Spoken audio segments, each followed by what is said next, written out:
All right. All right. Here we go again, once again. Hello, people. My name is Derek. For those of you who may be wondering why my eyes are closed, it's because I'm blind. I start telling my story. I sent out the first part last week. This is part 2. I left off last week by saying I entered the apartment. I know that I locked that door.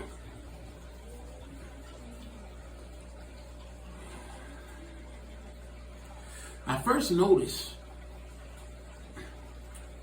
after entering the apartment, there was no furniture in there. No living room furniture, nothing in the kitchen.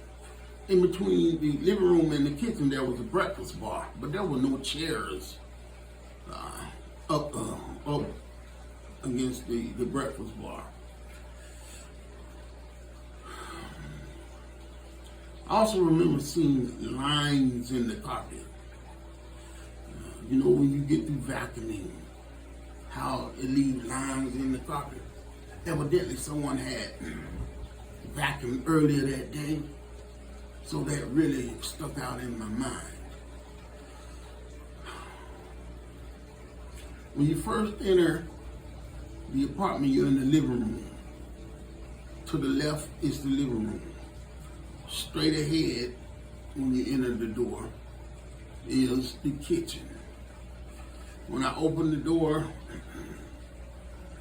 that wall on the right was behind the door. The dude that was with us, he sat over to the left on the floor. I went straight ahead. I sat down on the floor,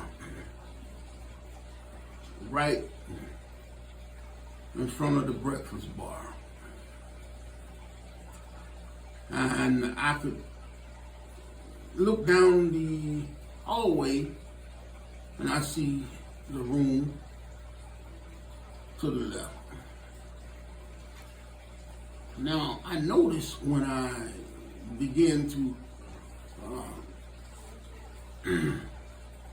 to just look around, how things were just it's sticking out to me. I mean, you know, there was nothing in the room, but I'm looking at the walls, I'm looking at the carpet, you know, and I'm just, in my mind, I'm just thinking, you know, I had thoughts in my head. So I said to the guy that was in there with me, I said, hey man, what's going on? Why we procrastinating so much? He said, man, I don't know what's going on. I said, man, I thought we'd be taking care of business, man. I'm ready to go, man. He said, yeah, man, me too. So I said, man, forget all this. I said, where's the bathroom? Told me where the bathroom was. I got up, I walked to the bathroom. Now, when I walked to the end of the hall, and the left was the bedroom. To the right was the bathroom. I see a black lacquer bedroom suit in the bedroom. I walked into the bathroom to the right. It really hit me because in that bathroom, it stuck out so much. There were tiger stripe shower curtains.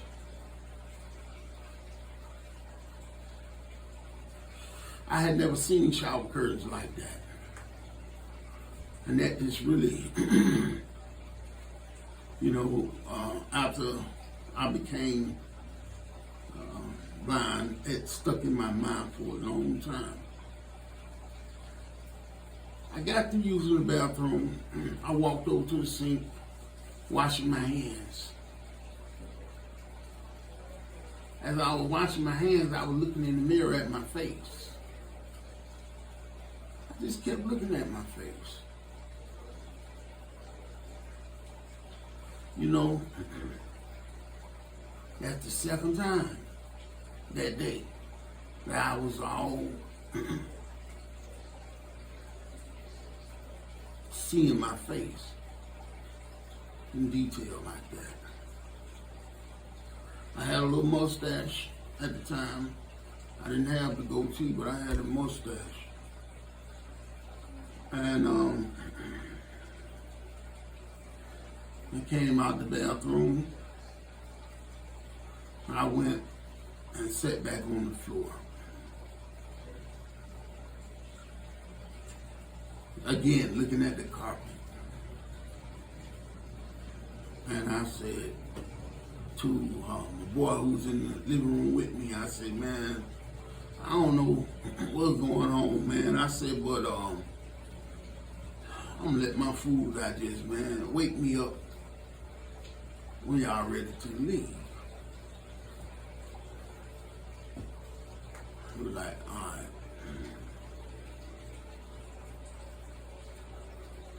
But I didn't. I started playing, and mind you, I told you I had a 45 automatic. And I was clicking the hammer back on the 45. Like I said, it was 36 years ago, so, you know, this particular nickel plate 45 had a hammer to it.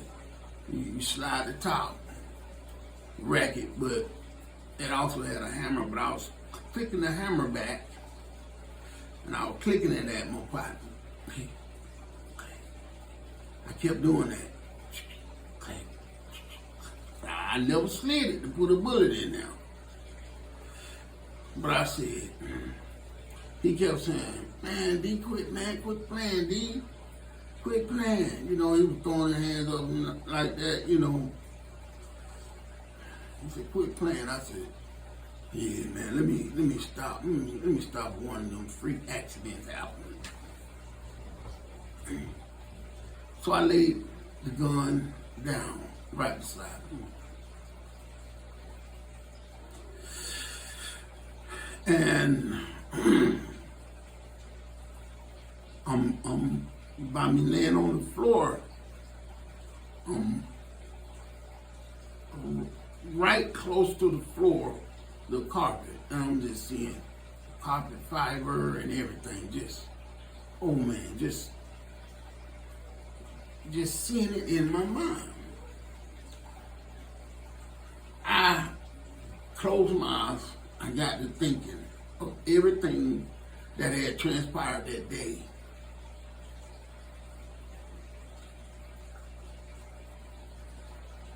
From the time I woke up, all the way up until this particular time.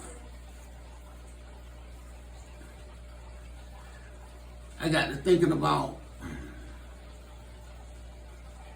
me as a little boy, growing up, my mama,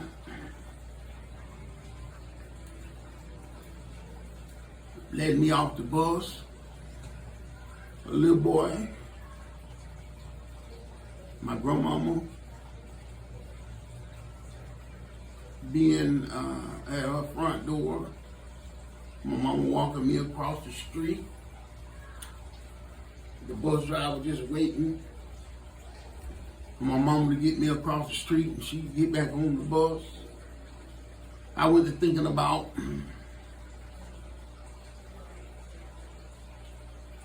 we walking through from the apartments we were living in, way on up there to the wash house. You know, just all these memorable thoughts going in my mind and how I was going to change my life, what I was going to do different. I had no business being there.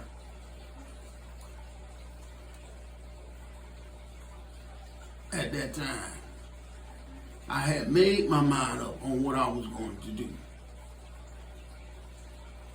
I I had told myself I was going to leave the streets alone. I had told my mama I was going to leave the streets alone. When I was in jail, I said, streets ain't for me, man. These streets are not for me. I said that to myself.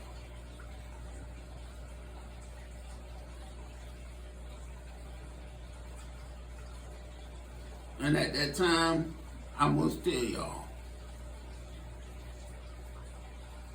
I really had the thought about going home. Going on back home. I really did.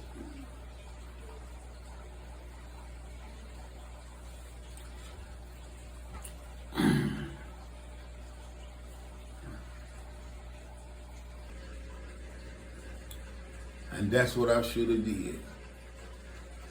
Went with my first mind and took my ass on home. Something was telling me to go home. You know, I just didn't listen, didn't pay attention to it. I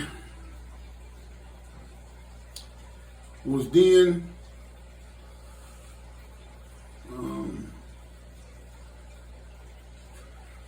I heard my boy coming out of the room.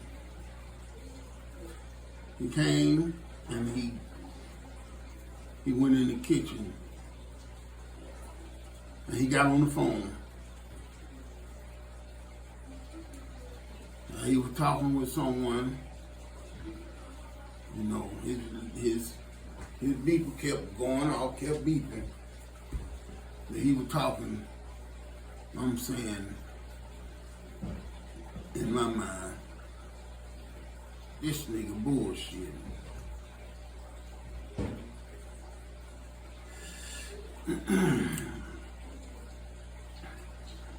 While he in the kitchen,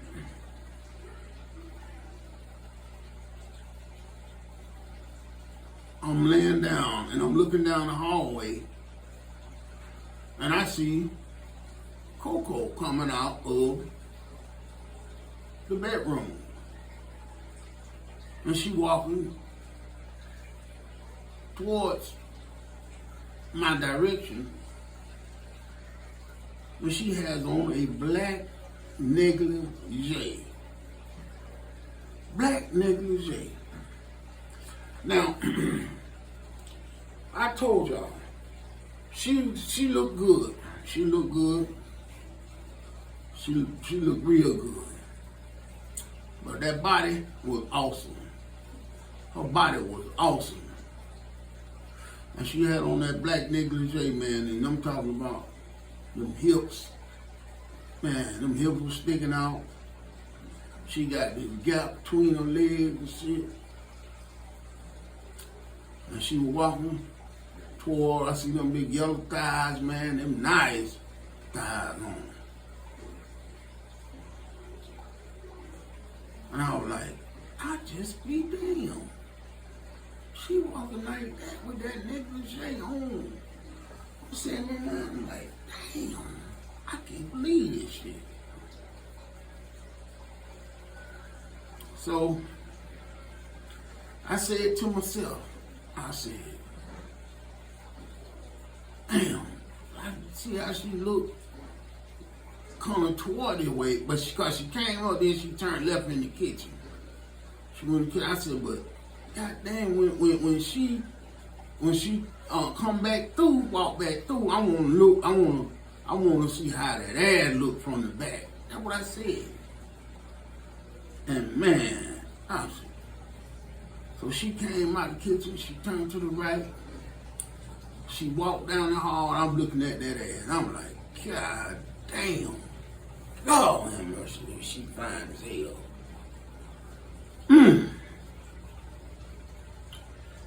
So after that, I just turned on and just closed my eyes back. My boy studied back there on the phone. Or the dude, he's sitting over there.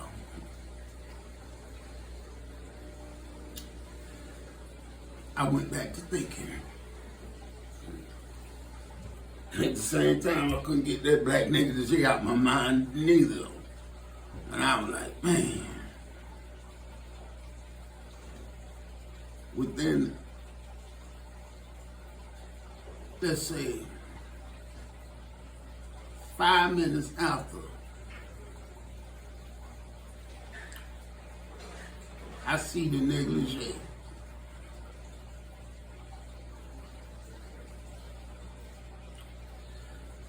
I hear a kick in the door.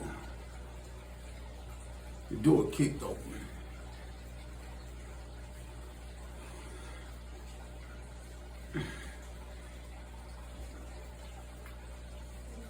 I looked up, and the motion I made, I kind of opened my legs and looked between my legs. Now I tell y'all, I was sitting directly in front of the door. My feet were toward the door.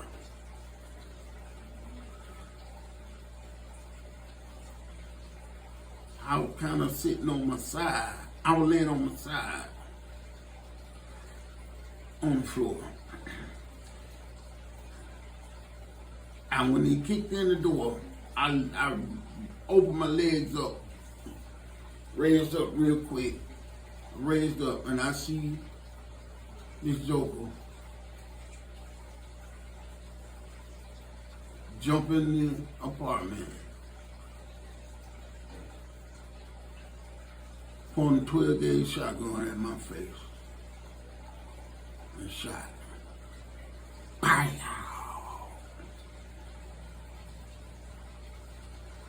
I saw a ball of fire.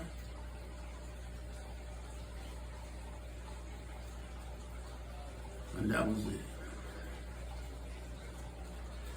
The very first shot blinded me. I say the very first shot because after that I was hollering and rolling and saying, what'd I do? What I do, man? And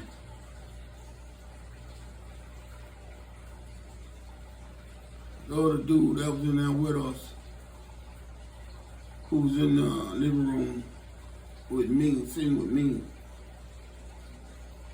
he said, the dude then shot, told him, don't move, fuck boy. Don't move, fuck boy. Shot me again in the back. I got shot in the face with 12 gauge bird pellets. 12 gauge pellets. I'm so thankful that it wasn't double R butt shots.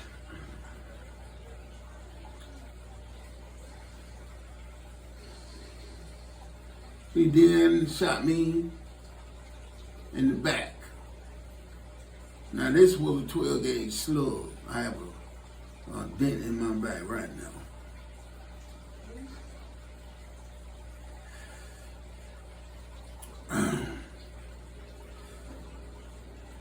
My boy told me after he seen him shoot me that second time, he then jumped up to try to make a run for it.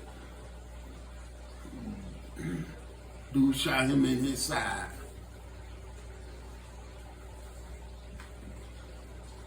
Back side with the 12 gauge. Now they were bird pellets.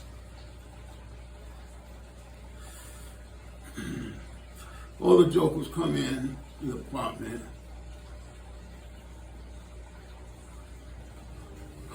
And then shoot me twice in my thigh with a .357 Magnum. One of the bullets still in me right now.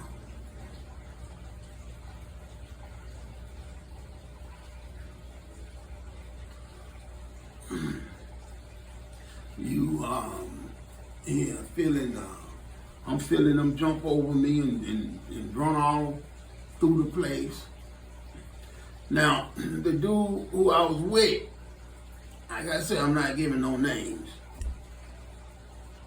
When the bird pellet hit me in the face, one of the little pellets hit him in the jaw. One of the little pellets.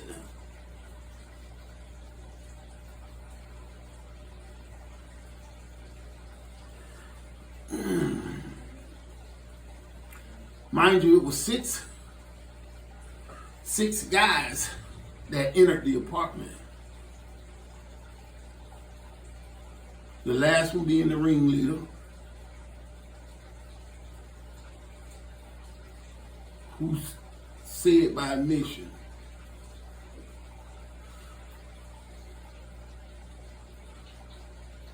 that he shot me on his way out the door.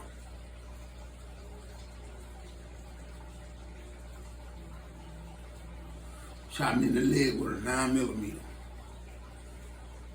I have damage to my leg. It's a little hole went in, but on the side of my leg, it just blew it all out. That shot broke my knee, my leg, my ankle, and my foot.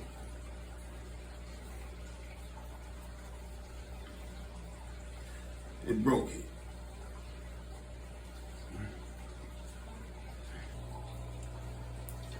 Now, that shot in my leg, that was the worst pain that I have ever felt. I haven't felt any pain like that since. That went through my nerve.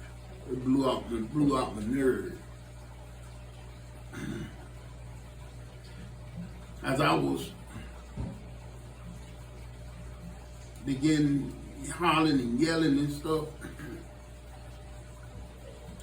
I was spitting out my teeth. My bottom teeth, 3 of my bottom teeth got shot out.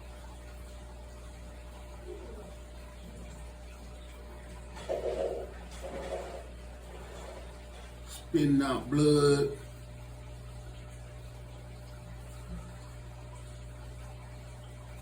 You know, my face felt like it was blown completely off.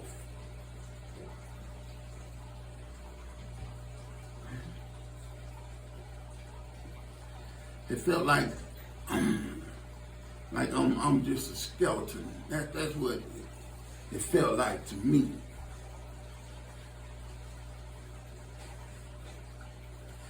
I didn't even know I was shot in the back. Even though that was a 12-gauge slug, I didn't even know I was shot in the back.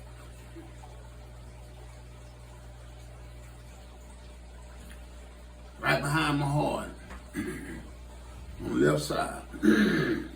Well, it's at an angle. Going through. Doctor told me if it would have came through my body, it would have blown my heart out. But I'm laying there, and I swear to God, this is what I said. I said, God, please don't let me die like this. Please don't let me die like this. Man, I was scared as hell. That's when all of my upbringing came back to me instantly. Instantly. And I prayed out to God. I yelled out to God, please don't let me die like this. Being brought up in church, my grandmama taking me to church and stuff, man, I knew who I needed to call on. And I called on God the Master. I knew I needed him to get me out of this. He the one that's who gonna have to get me out of this. And I called him. About 10 seconds later, I hear his voice.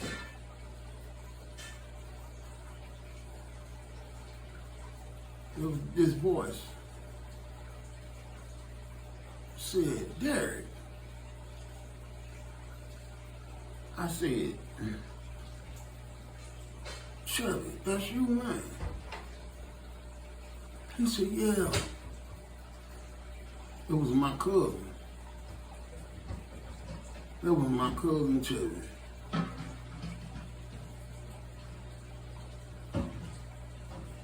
He's dead now. But he came in there, and I'm going to tell you, the sound of his voice, me hearing his voice, oh my God.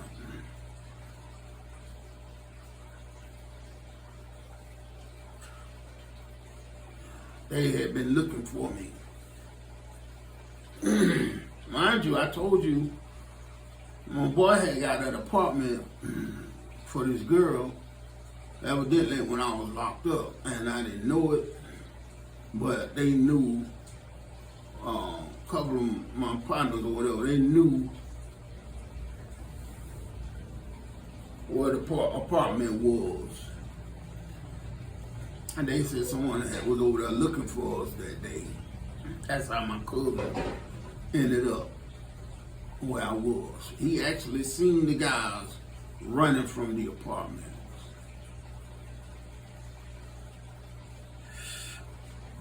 With their guns and going. And one of my other partners told him the apartment where them dudes running from, that's where Dina at.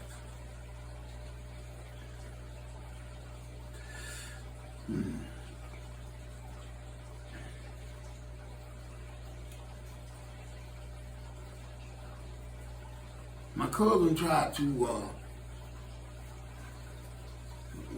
go after the guys or whatever.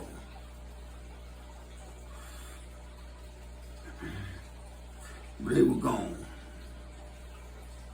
I'm glad he didn't anyway, cause you know, tell you what they would have done to him. But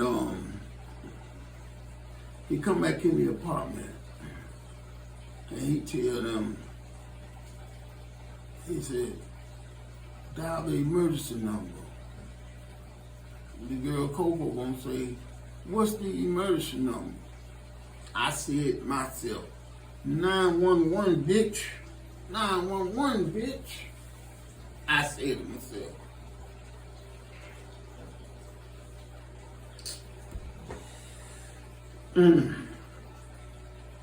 My cousin tried to lift me up. He said, D, he said, man, when I lift you up, D, he said, man, I see this big old hole in your back. He said, D, you got a hole in your back, man.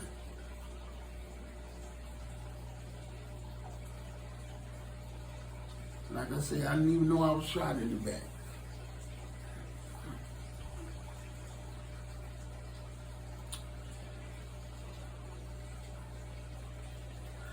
Another partner of mine that was with him. Well, I was telling my cousin, I said, tell me, man, I said, my leg, man. I said, my leg, it hurt so bad. He said, that's when he said, D, you talking about your leg, man, you got a big ass hole in your back. I said, oh, man.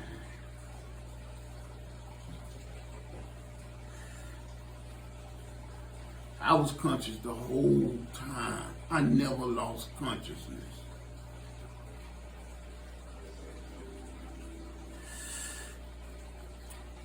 I never lost consciousness. One of the other guys that with him, Tim, he with my cousin Chuck. He said, he went through the apartment and he said, D, Old boy shot in back there in the room. He shot too.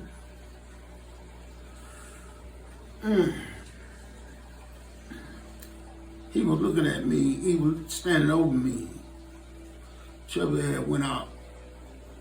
I can't remember what he went out for, but Tim was. He was looking over me. He was like, "D man, you fucked up, man." He said, "D man, you fucked up."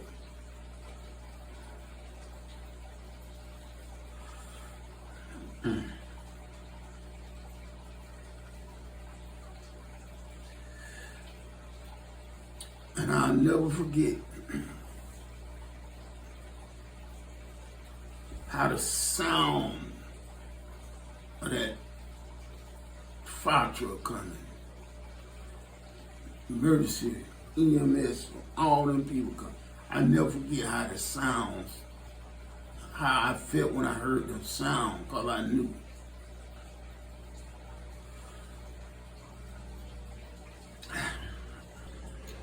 Because I knew. I knew God had me, man. I knew God had me. You know,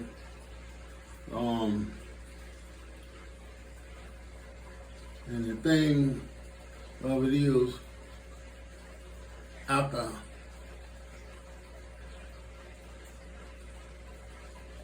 I heard them sirens, my cousin, he came, he laid right beside me. He came back in, he laid right beside me. And he was talking to me.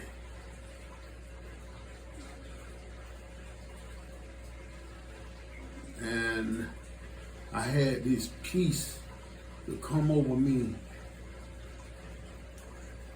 because God had told me I wasn't gonna die.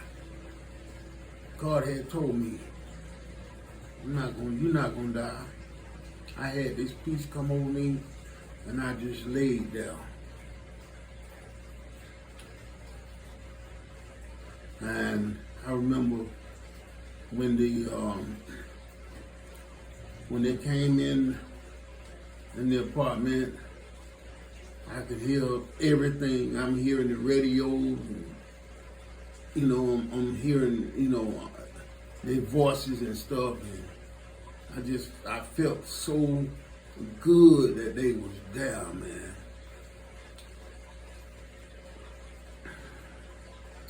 And they went to working on me. They were asking me questions. And matter of fact, I'm the one that told them that my boy was shot in the back there.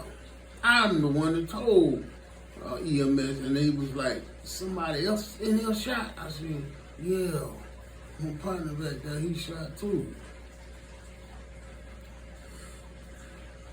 And I never forget, man,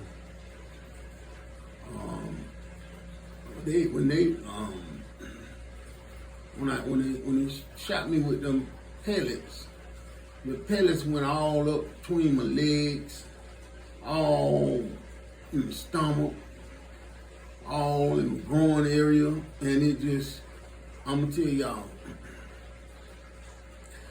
when they were cutting my stuff off, I could feel them cutting my clothes off and stuff. And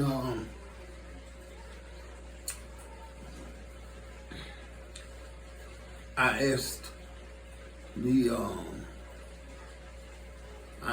paramedic, man. I said, I'm gonna be honest with you, and y'all just use this language. But I asked them, man, I said, is my dick blowed off, man?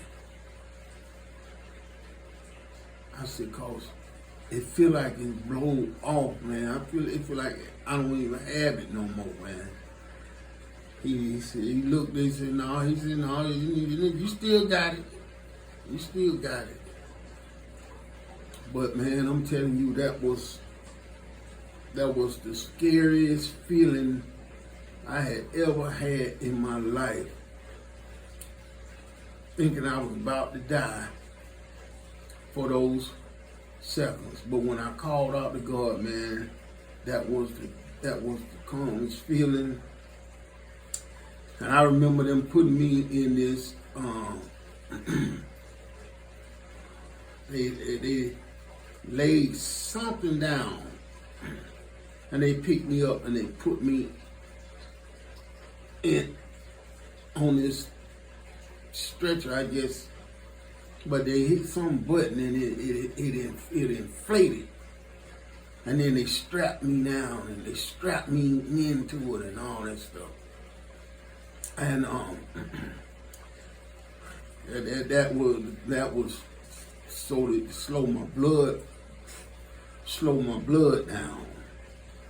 And I will never forget this police officer here asking me, do I know who did that to me? And I said, nah, I don't know. I don't know what happened. I don't know what happened. Now I barely can talk because my face had swollen up and it was numb, but I'm still able to talk. But it was getting a little difficult or whatever.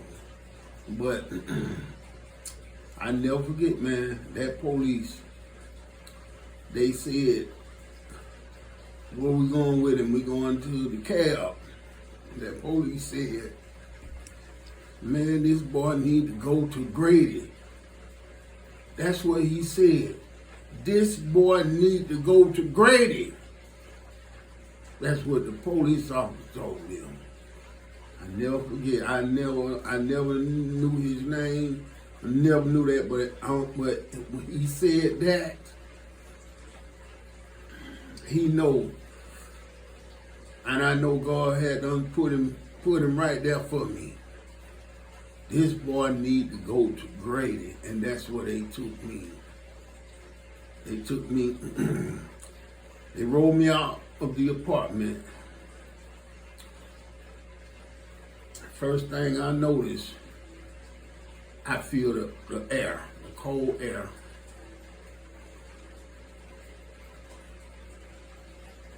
The next thing I hear them leaves crunching.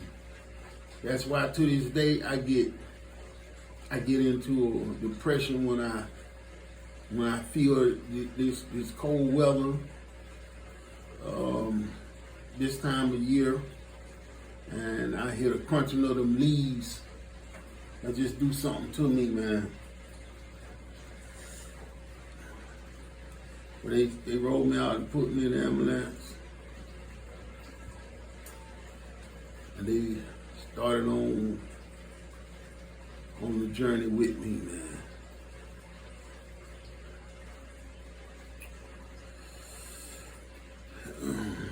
That was a part in my life that I never forget. I'll never forget.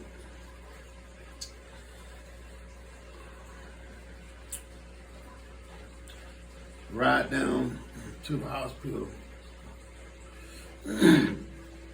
Now, my cousin, he had called his mama, my aunt, and told his mama Derek done been shot. Derek called my mama. They called my mama Tippy. They called Tippy and let her know Derek been shot. My aunt called my mama. My mama did, all this I was told, how this part went. My mama then told my brother, Derek done got shot. My brother, he heard, but he didn't know he thought I was just shot in the leg or something, or, I'm be all right in the arm or something like that.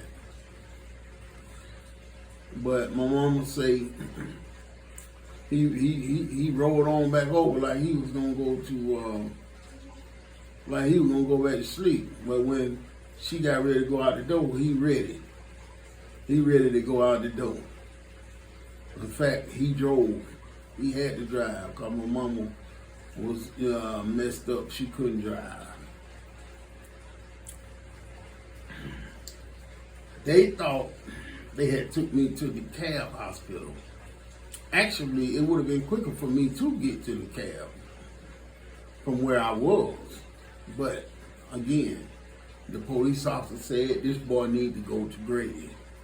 And that's where they took me. So where we was living at the time, my mama was going up, my mom and my brother was going up I-20. They seen the ambulance coming down I-20, headed west toward Grady. But they didn't know that I was in that ambulance.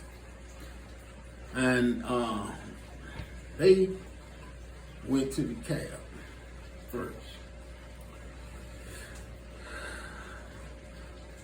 I never forget that ride home, that ride down to Grady in that ambulance. And the EMS worker was telling me, talking to me, come on, Derek, stay with me. Stay with me. Talk to me, Derek, talk to me. Stay with me. I told him, I never forget, I told him. I said, I'm not gonna die, man. I ain't gonna die. I'm not gonna die. Cause see, God had done already told me I wasn't gonna die. I just had to go through this motion, man, and let them folks deal with me. Let them deal with me. And that's what happened. That's part 2. Part 3 will be coming up next week. Please share this, share your comments, and hit that like button, please. All right.